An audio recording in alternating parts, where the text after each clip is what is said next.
Hola, mi nombre es Luz Belén Martínez Altamirano y el día de hoy vamos a hablar acerca de los elementos de la cámara y los elementos de la fotografía. Iniciemos por decir que la cámara se conforma por el cuerpo de la cámara, el lente, la pantalla, el scroll, el botón de disparo, botón de encendido y apagado, el botón de display, botones de zoom, flash y la parte de abajo, que es prácticamente en donde se puede obtener la memoria. También dentro de estos elementos encontramos el visor y la configuración de la cámara, que está en el menú, en donde lo recomendable es usarla en manual y no en automático para aprender a utilizar todas las funciones de esta misma. Una vez que tenemos determinada la configuración en manual, también vamos a configurar algunos elementos como el balance de blancos, que determina la iluminación del equipo, que tiene que ver también con los grados Kelvin.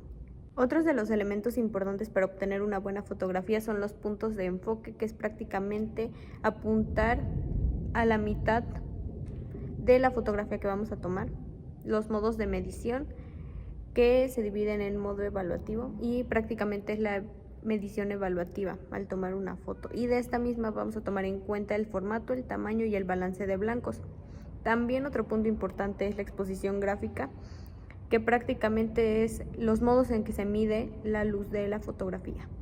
También existen diferentes tipos de lentes y los mismos elementos de cada uno. Algunos son el clásico, que es de 18 a 55, el zoom óptico, cuando el cristal, que es prácticamente cuando el cristal se acerca al sensor, y el zoom digital, que se va acercando reestructurando una misma imagen. Otro elemento del lente es la apertura, que es qué tanta luz entra en una fotografía.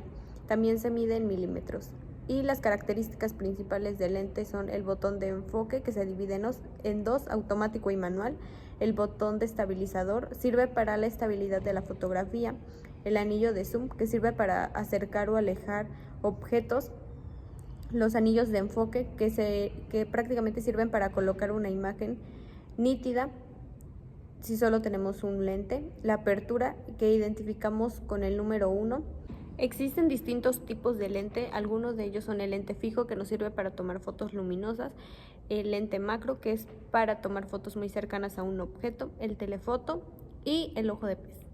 Para tomar una buena fotografía debemos de tomar en cuenta 3 puntos importantes. El primero es la apertura del diafragma, el ISO y la velocidad de obturación.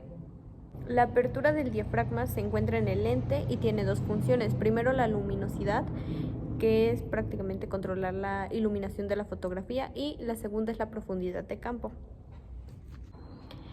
La apertura sirve para permitir la entrada de luz. Con una numeración de 1.2 se obtiene mayor luminosidad, y con una apertura de f36 no se permite la entrada de luz. La profundidad de campo también se realiza de distintas formas, y la primera es con la apertura del diafragma, que se encuentra o la podemos ubicar con la letra F. El zoom óptico y digital también sirve para realizar la profundidad de campo y se logra teniendo un zoom pronunciado de 70 hacia arriba. El ISO representa la calidad de la imagen y la sensibilidad del sensor y permite una buena exposición dentro de nuestra fotografía. También permite o ayuda a la nitidez de la misma imagen. La velocidad de obturación se refiere a 2 puntos para tener una buena exposición y lograr el barrido y congelado. La exposición es el tiempo en el que está abierta la cortinilla de obturación para permitir la entrada de luz.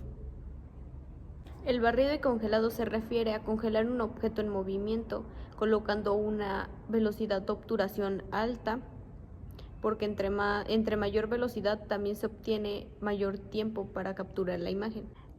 Para lograr la composición de la foto podemos ocupar dos formatos de acuerdo a los elementos del encuadre.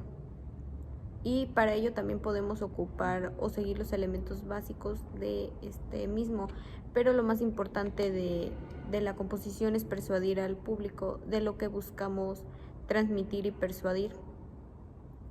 Algunos puntos importantes es el tamaño, el encuadre, porque busca que en el cuadro más grande resalte lo que nosotros queremos que llame la atención y los colores. Las reglas de composición ayudan a acomodar los elementos que no podemos acomodar nosotros mismos. La primera o una de ellas es la ley de la mirada, la segunda es la regla de tercios y la tercera es la variable. La composición se puede hacer de dos formas y una de ellas es la regla de los tercios, que prácticamente es cuando dividimos la pantalla en tres partes iguales de manera vertical y horizontal en una cuadrícula y posicionamos el objeto principal en cualquiera de los 3 puntos. La finalidad de ocupar esta regla de los tercios es buscar que la fotografía no tenga aire y el objeto pueda estar en cualquiera de los 3 puntos. También debemos escoger el punto en el que la fotografía se vea mejor y resaltar el color, tamaño y la exposición sin que tenga aire o ruido y que tenga una buena exposición y luminosidad.